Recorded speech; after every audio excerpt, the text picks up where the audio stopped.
Nous avons mené une étude dans 20 villes dans le monde auprès de 6600 conducteurs et ce qu'il apparaît, c'est que les problématiques urbaines sont d'abord le trafic, la congestion urbaine, ensuite c'est la pollution de l'air et enfin c'est le bruit. En moyenne, les conducteurs passent 1h24 à conduire dans leur véhicule chaque jour. Ça fait pratiquement 7 heures par semaine, c'est une journée de travail.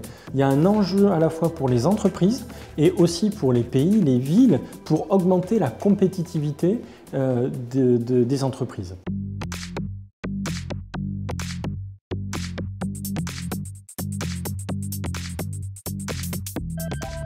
Avec le véhicule connecté, c'est le mariage en fait, de l'automobile classique et de l'industrie classique et du digital. Il secoue d'abord en fait, la société, et c'est vrai qu'il va aussi secouer en fait, finalement, les industriels en fait, de l'automobile.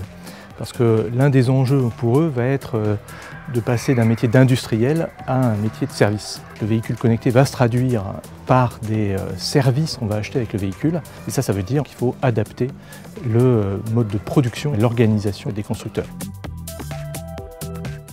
Derrière, il va y avoir des besoins d'exploitation des données qui sont collectées, donc des besoins de type big data, des besoins de type intelligence artificielle, et donc de muscler en fait, finalement cette capacité à exploiter et fournir des services au travers de cette exploitation de la donnée.